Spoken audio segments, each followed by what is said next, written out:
Habang naroon sa loob ng kariton ng binata, panay naman ang ginagawang pagsisigaw nito na para bang humihingi yon ng tulong.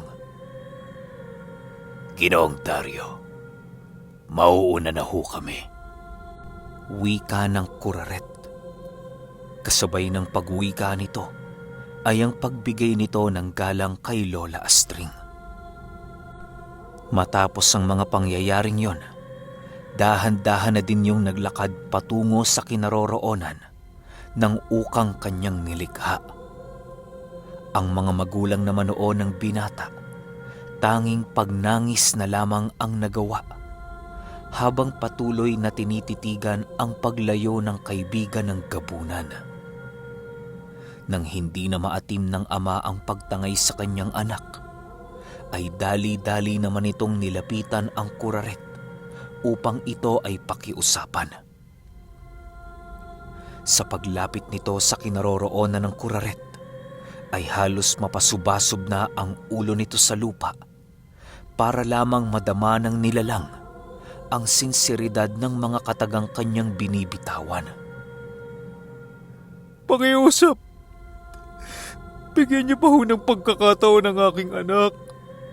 Hindi po namin alam ang aming gagawin kapag ito'y nalayo sa aming piling.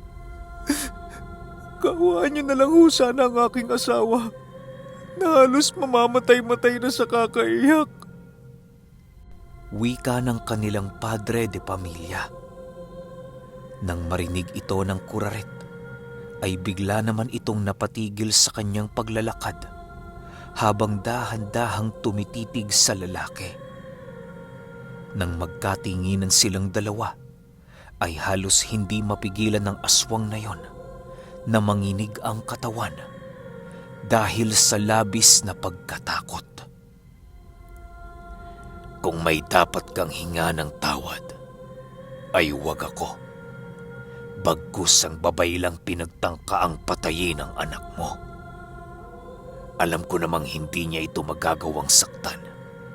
Subalit ang kapangahasan niyang ginawa ay sapat ng basihan sa kaparusahang ipapataw ko sa kanya. Huwag mo akong kulitin, Ginoo, dahil ayoko ng mga ganyang uri." Wika ng kuraret. Kasabay ng pagwika nito ay ang panlilisik ng kanyang mga mata na para bang lululon ito ng tao.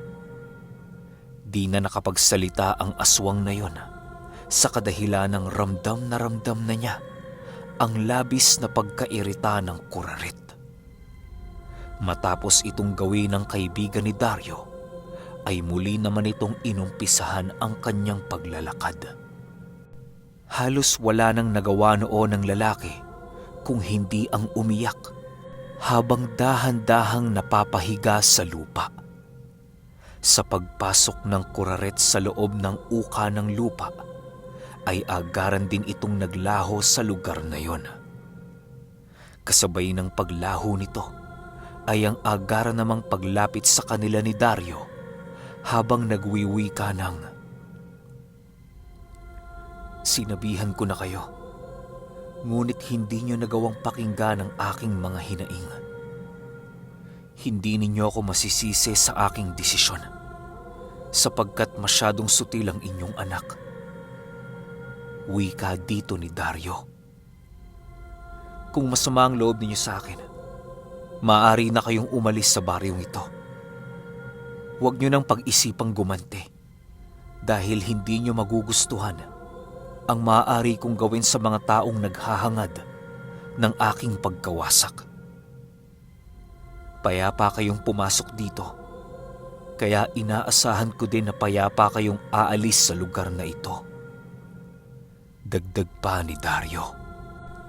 Matapos nitong makapagwika, ay pinili nitong tapikin ang balikat ng mga magulang ng binata upang maipakita ang kanyang pakikiramay sa pagkawala ng kanilang anak.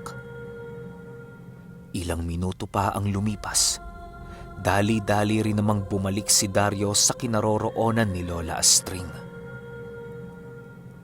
"Astring, halika na. Umuwi na tayo. Wika ni Dario sa kanyang asawa. Nang marinig naman ito ni Lola Astring, tumangulang naman ito upang ipakita ang kanyang pagsang-ayon. Kinaumagahan, maaga pang nagising si Dario upang umpisahan ng sanayin si Pilo Carpio. Di naman noon tumutol si Lola Astring sa kadahilanang yon ang nakatadhana para sa kanyang panganay na anak. Sa paglipas pa ng ilang araw, patuloy ang pagsasanay nila Dario at Pilo Carpio.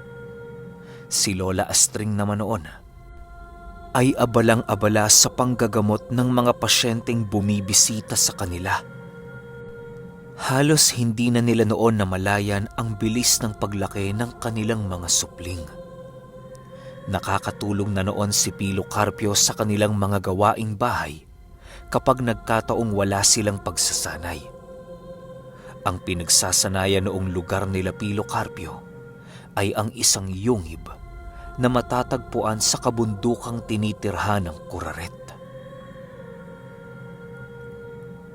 Isang araw, habang naglalakad ang mag-ama patungong bundok, ay meron silang nakasalubong na lalaki na nakasuot ng sombrerong gawa sa nipa.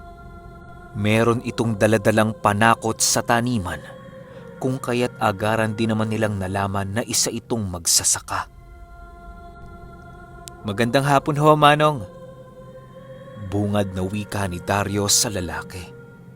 "Ay, magandang hapon din ho sa inyo, Ginoo," sagot naman ito. Sa pagsilay ni Dario sa lalaking yon, doon niya napansin ang kakaibang presensyang bumabalot sa daladala nitong panakot sa taniman. Hindi niya alam ang kanyang nararamdaman noon, ngunit isa lamang ang pumasok sa kanyang isipan, na yung daladala nitong panakot sa taniman ay isang hindi ordinaryong bagay. Panakot yung scarecrow. Alam niyang may mahikang pumapalibot sa bagay na yon, kung kaya't pinili itong pagmasdang maigi ni Dario. Sa paglagpas ng lalaking yon sa kanilang kinaroroonan, ay halos manlaki ang mga mata ni Dario nang masipat niyang pabulong na kinakausap ng lalaking yon ang panakot sa tanimang kanyang daladala. Ilang minuto pa ang lumipas, bigla niyang napansin ang paggalaw ng bagay na yon nang sa hindi malamang dahilan. Ramdam na ramdam noon ni Dario ang pamumula ng mga mata ng nilalang. Dahil sa iyo ng unang beses na nakakita siya ng ganoong uri ng nilalang, kung kaya't hindi niya maiwasang magulat sa kanyang mga nasilayan. Nang tuluyan ng makalayo ang lalaki, ay pinili ni Daryong muling ipagpatuloy ang kanilang paglalakad patungong yungib. Ilang minuto lamang ang lumipas at nadapo na nga sila sa lugar na kanilang pinagsasanayan ni Pilo Carpio. "Pilo Carpio, dumito ka na muna't may titingnan lang ako sa loob ng kuweba, ha?" wika ni Dario. "Sige ho, tay. Mag-iingat kayo, ha?" sagot naman ng kanyang anak. Matapos nitong makapagpaalam, ay dali-dali rin naman itong pinasok yung yungib. Sa pagpasok doon ni Dario, wala naman siyang nakitang kakaiba, bukod sa mga paniking tubong naninirahan na sa lugar. Nang mapagtanto niyang wala namang kakaiba sa paligid, ay pinili niyang balikan na si Pilo Carpio upang papasukin ito.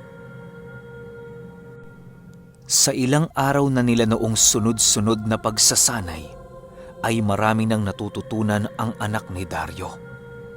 Ang una niyang itinuro kay Pilo Carpio ay ang pagramdam ng kanyang mga kauri, kahit ito ay nasa kaanyuan ng balat kayo. Dahil sa masyadong komplikado ang pag-aral sa abilidad na yon, kung kaya't kinakailangan itong tutukan ni Dario. "Tandaan mo, anak, na tayong mga aswang ay merong iisang amoy at katangian. Upang malaman na isang aswang ang iyong kaharap, ay kinakailangan mo lamang tingnan ang bawat mata nito. Kapag nakita mong patay na ang mga mata nito, ay siguradong isang aswang ang kaharap mo. Wika ni Dario. Dagdag pa ni Dario na upang makita ang patay na mga mata ng aswang ay hindi mo kailangang basehan ang pisikal nitong kaanyuan, bagkus ay ang espiritual nitong presensya. Hindi madaling matukoy ang ganoong senyales ng aswang, pero ito ay isa sa mga pinaka-epektibong pamamaraan upang makilala mo ang wangis ng iyong kaharap. Ayon pa kay Dario, na meron ding mga ordinaryong tao ang nagtataglay ng mga patay na mata sa kadahilanang meron itong kinasangkutang kaganapan na nag-iwan ng sugat sa kanilang mga puso. Maaaring kasangkot sila sa naganap na krimen o mga pagpatay ng kanilang mga mahal sa buhay. Habang patuloy na inaaral ni Pilocarpio ang pamamaraan na iyon, ay wala namang ibang ginawa si Dario kung hindi ang isipin ang nakasalubong nilang lalaki. Sa pagsapit ng gabi noong mismong araw ay ang pagtatapos naman ng kanilang pagsasanay. Sa pag-uwi nilang mag-ama ay agad namang isinangguni ni Dario ang kanyang mga nakita. Nang malaman ito ni Lola Astring, ay halos hindi siya makapaniwala sa sinabi ni Dario. Ilang minuto pa ang lumipas, biglang nagbigay ng sariling pahayag si Lola Astring ukol sa ikinuwento ng kanyang asawa.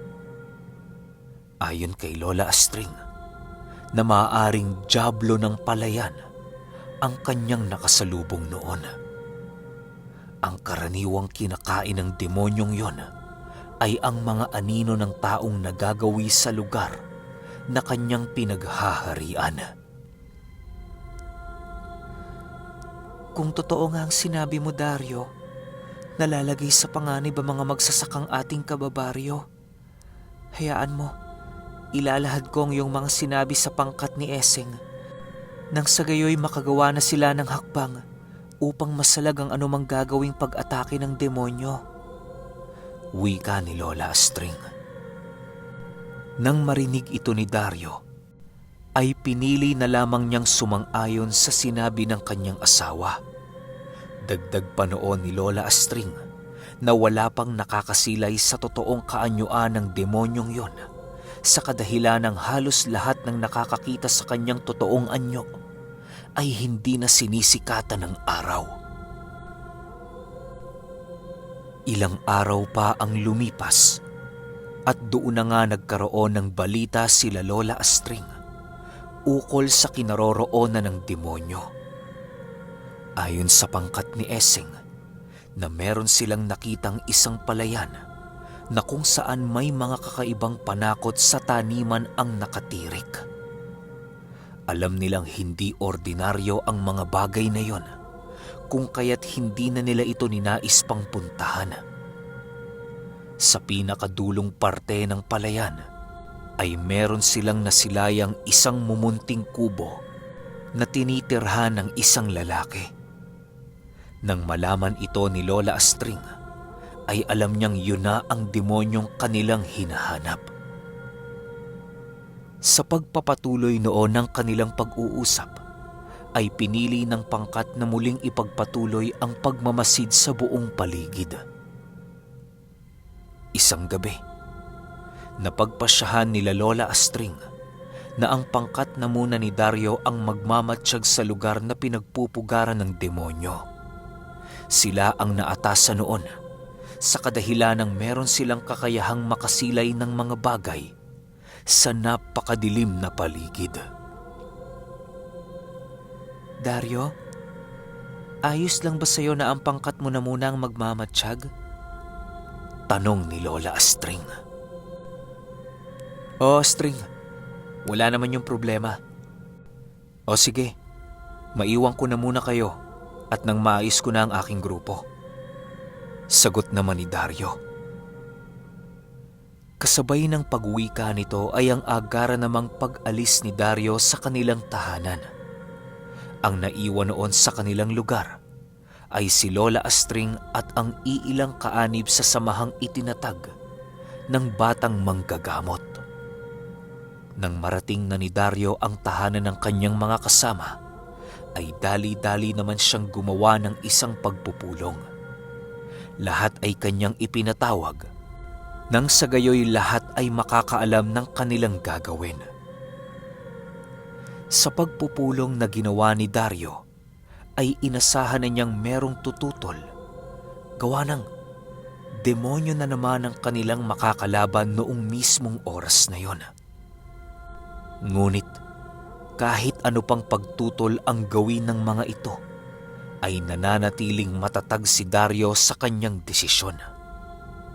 Kahit alam niya noong masyadong mapanganib ang kanilang gagawin, wala siyang magagawa sa kadahilan ng pakiusap yon ng kanyang asawa. Matapos ang ginawa nilang pagpupulong, ay tanging 4 lamang sa kanyang mga gabunan ang nagawang sumali sa kanyang misyon. Hindi naman niya sinisi ang iilang hindi nakasama sa kadahilan ng lubos niyang naiintindihan ang mga nararamdaman ng mga kamag-anak nito. Sa pagdating nila sa palayang kinaroroonan ng demonyo, ay pinili nilang maging maingat sa lahat ng kanilang gagawin. Pinili din nila noong magmasid sa pinakamalayong lugar na magagawang maabot ng kanilang pandinig at mga paningin. Bale, napagkasunduan nila Dario na maghiwa-hiwalay upang maging pulido ang kanilang gagawing pagmamasid. Hindi pa man sila nagtatagal sa lugar na yon, ay bigla na lamang silang nagulat nang makasilay sila ng napakaraming tao na nagsisilabasan sa kubo. Hindi nila alam kung saan ang galing ang mga taong yon, gawa ng napakaliit ng kubong naroroon.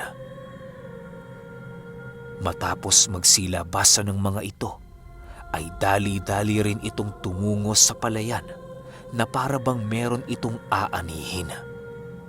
Sa paglapit ng mga ito sa mga binhi ng palay, doon na nila inumpisahan ang kanilang paghuhukay sa lupang pinagtutubuan ng mga ito.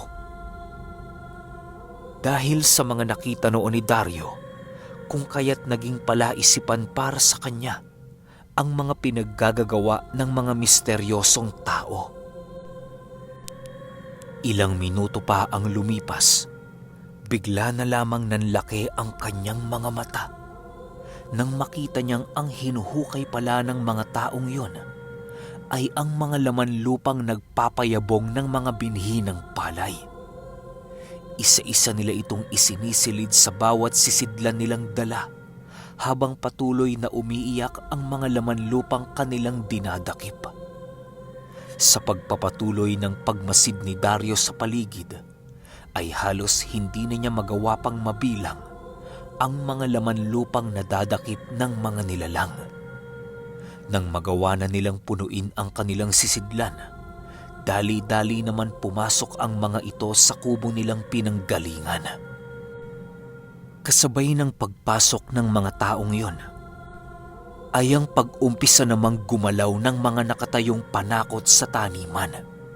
Sa bawat paglakad nito, ay ramdam na ramdam ni Dario ang mahikang itim na bumabalot sa buong katawan ng mga panakot sa palayan. Ayon kay Dario, na ang mga nilalang ngayon ay labis na nakakapangilabot kesa sa anumang uri ng nilalang na kanyang nasilayan. Paglalarawan niya dito, gawa yun sa mga pinatuyong palay na pinagtagpi-tagpi upang makabuo ng panakot sa taniman. Ang nakakapangilabot lamang sa mga nilalang na yon ay meron itong buhay at malaya itong nakakagalaw at nakakagawa ng mga bagay-bagay. Rinig na rinig din ni Dario ang pagtibok ng puso nito nang sa hindi malamang dahilan. Halos hindi niya kasi magawang makapaniwala na ang nilalang na yon ay meron ding puso kagaya ng mga tao at hayop. Walang kaide-ideya si Dario kung ano ang pamamaraan ng demonyo sa pagbuhay sa mga panakot ng taniman. Habang patuloy niya itong pinagmamasdan, bigla siyang nakarinig ng pagsipol sa pintuan ng kubo. Agaran din namang ibinaling ni Dario ang kanyang paningin sa lugar na yon, nang sa gayoy magawa niyang makita ang taong sumisipol sa kalagitnaan ng gabi. Sa pagsilay dito ni Dario ay tumambad sa kanyang mga mata ang lalaking minsan niyang nasilayan sa bukid. Habang patuloy niya itong pinagmamasdan, doon niya dahan-dahang naramdaman ang kakaibang presensyang bumabalot sa lalaking yon. Ilang minuto pa ang lumipas, sa hindi inaasahang pagkakataon, ay biglang nagsitakbuhan ang mga panakot sa taniman sa direksyong kinaroroonan ng kanilang baryo. Wala namang nagawa noon sila Dario kung hindi ang hayaan na lamang ang mga ito upang hindi mabulilyaso ang kanilang mga plano. Minuto lamang noon ang lumipas nang tuluyang makabalik ang mga ito na merong tangang-tangang katawan ng taong walang buhay. Ginoong Dario, hindi pa ho ba tayo gagawa ng hakbang? Wika ng isang gabunan. Nang marinig ito ni Dario, pinili niya namang palapitin ang mga ito nang sa gayoy magawa nilang mapag-usapan ang tungkol sa mga nangyayari. Hindi tayo maaaring gumawa ng hakbang dahil hindi yon alinsunod sa plano nila Astring. Ang misyon lang natin ngayong gabi ay ang pagmanman sa taong yan at wala ng iba. Ipagpatuloy niyo lang ang pagmasid sa paligid upang meron tayong maibalita maya-maya. Sagot naman ni Dario. Kasabay ng pagwika nito ay ang agaran naman niyang pagbalik ng kanyang mga paningin sa mga naglalakad na panakot sa taniman. Nang magawa na nitong makalapit sa kanilang pinuno, ay agaran din naman nilang inilapag sa lupa ang mga katawan ng taong kanilang nahuli. Yung iba patay na, yung iba buhay pa. Kasabay ng paglapag ng mga katawang yon, ay ang agaran namang pagbuka ng napakalaking bibig ng lalaki na para bang nais nitong isubo ng buo ang mga katawan ng taong kanilang nakuha. Ilang minuto pa ang lumipas, biglang nasipat ni Dario ang paghila ng lalaking yon sa aninong kaisa ng katawang kanilang nahuli. Matapos niya itong madakot sa lupa, ay ang agaran naman itong pagkain ng aninong kanyang nakuha. Halos mamutla na noon ang katawan ng biktima sa kadahilan ng tuluyan ng nanakaw ang aninong namamalagi sa kanya.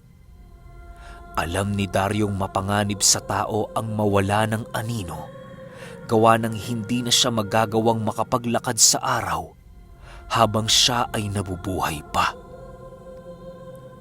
Okay, ano kaya mangyayari, no?